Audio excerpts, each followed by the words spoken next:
आता एक वाक्य दिलंय 14व्या प्रश्नामध्ये. अचानक आलेल्या टोळधाडीने पिकांची भरभराट केली, उत्पन्न वाढले, नुकसान झाले, यापैकी नाही. नुकसान झाले. टोळधाड म्हणजे काय? एक प्रकारचे संकट. आल्यावर काय होतं? संकट आल्यावर मग नुकसान होतं का फायदा होतो? नुकसान. हां, ते लक्षात ठेवा. टोळधाड म्हणजे एक प्रकारचं संकट. हां, नेक्स्ट 15वा क्वेश्चन वाचा. खालील शब्दांपैकी चुकीचा शब्द कोणता आहे? सांगा मग कुठला आहे चुकीचा? अंगण, अंगण, मुलगा, हां, आई. सांगा मग चुकीचा शब्द कुठला आहे? कारण अंगण मध्ये न बाणेचा असतो, ते बरोबर आहे. मुलगा बरोबर आहे. आई बरोबर आहे. अंगण मध्ये नळाचा नसतो, म्हणून तो अशुद्ध शब्द आहे, चुकीचा शब्द आहे. चला 16वा प्रश्न वाचा. सर्वोत्कृष्ट पर्याय निवडून वाक्य पूर्ण करा. हां, पोलिसांनी कसून तपासणी करून मारेकऱ्याचा ऍड्रेस काढला. काय काढला? राग काढला, भाग काढला, माग काढला का ताक काढला? माग काढला. माग काढणे म्हणजे तपास लावणे, शोध लावणे. पोलीस काय करतात? तपास लावतात. मग त्याचा अर्थ तपास लावणेचाच वाक्प्रचार काय आहे? माग काढणे. वाक्प्रचार आणि त्याचे अर्थ आहेत का आपल्या गाईडमध्ये? त्याच्यामध्ये शोध आहे का? पाठ केलं नसेल तर करा. पाठांतरावर आधारित भरपूर प्रश्न आहेत. आपण म्हणतो जाऊ दे मोरू दे, म्हणी जास्त आहेत, नको पाठ करायला, एक तर मार्क जाईल, एक तर प्रश्न चुकल. परत वाक्प्रचार पाठ करायचा कंटाळा करतो, आपण म्हणतो जाऊ दे मोरू दे, एक तर प्रश्न चुकल. असं करत करत करत मराठीचा अर्धे प्रश्न संपून जातात. अरे आपल्याला मार्क कमी येतात. पाठांतरावरचेच प्रश्न चुकतात आपले. मग हे नको पाठ करायला, ते नको पाठ करायला, असं म्हणत म्हणत 10-12 प्रश्न तर आपले जातात. 10-12 प्रश्न म्हणजे जवळजवळ 24, एक 20-25 मार्क आहेत आपले जवळजवळ, असेच जातात निघून मग, फक्त कंटाळा केल्यामुळं, बरं का. नेक्स्ट.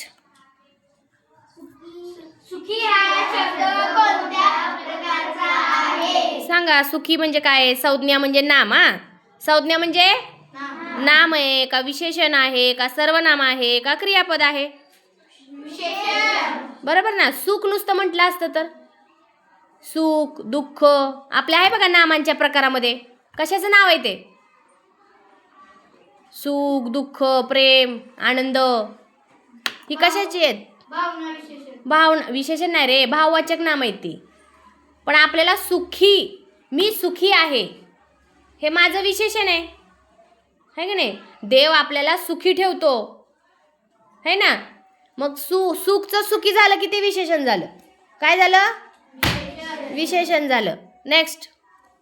पुढील शब्दाचा समानार्थी असलेला शब्द निवडा. सांगा मग. डोळे वाचा की पुढचं. डोळे नाही वाचले तर काय कळणार आहे? डोळे, चक्षु, नयन, अभ्र, लोचन. सांगा मग काय बरोबर आहे? अभ्र. म्हणजे बरोबर असलेले 3 आहेत. डोळे म्हणजे चक्षु, डोळे म्हणजे नयन, डोळे म्हणजे लोचन. अभ्र म्हणजे ढग. हां, ज्याचे समानार्थी शब्द पाठ आहेत त्याचा ह्या प्रश्न अजिबात चुकू शकत नाही. विरुद्धार्थी शब्द, समानार्थी शब्द, म्हणी, वाक्प्रचार, किती पाठांतर आहे आपलं. नाम, सर्वनाम, क्रियापद, लिंग, अनेक वचन, एवढं पाठांतर आहे गाईडमध्ये. सामान्य ज्ञानावर आधारित प्रश्न आहेत की नाही? म्हणजे बघा, जे सोपं सोपं आहे ते जर तुम्ही केलं नाही तर तुमच्या हातचे मार्क जाणार आहेत. काय जाणार आहेत? म्हणून पाठांतर गरजेचं आहे. एक तरी प्रश्न 100% प्रत्येक धड्यावरचा येतोच. गाईडच्या बाहेरचं येणार नाही. पाठांतर केलं तर सगळं त्याच्यातलं तुमचं बरोबर येतंय. नेक्स्ट. 19वा प्रश्न वाचा. हवा थंडगार सुटल्याने गरम चहा हवा.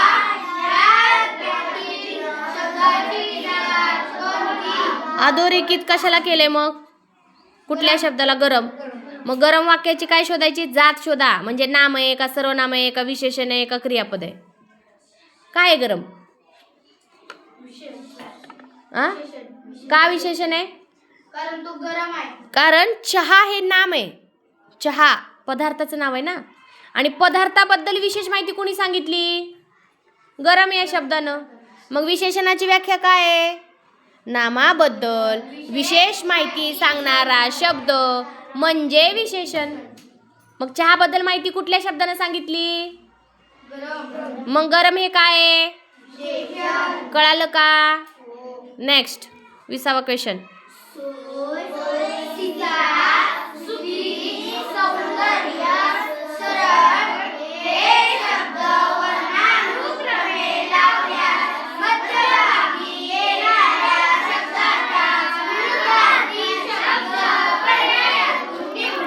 आता कसं करायचंय?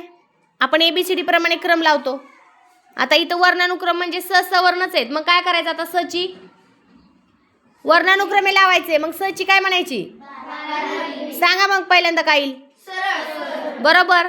स नंतर दुसऱ्यांदा सुखी कसं येईल रे? वेलांटी येईल ना आधी. स सा सी सी सु सु से सई सो सौ सन सहा. ही 12 खडी म्हणजे वर्णानुक्रम. पहिला शब्द मग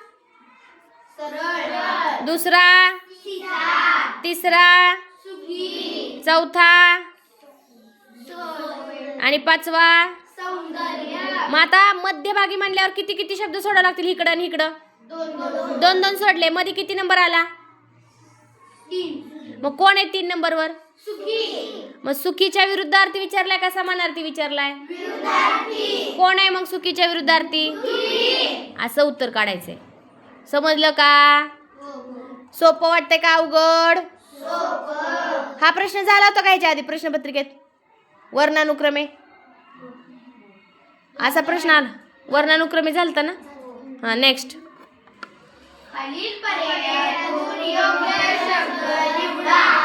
जसा साधा सुधा तसा साधा, मग जसा गोळा भाळा तसा ढेंगऱ्या. काय मग?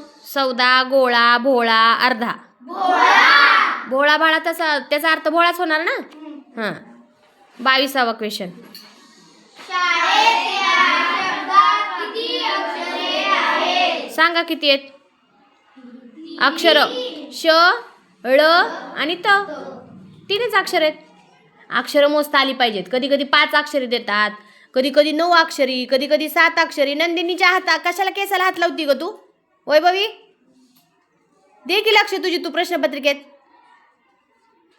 हां कामात नासाडी करणारे लोक यासाठी अलंकारिक शब्द कोणता?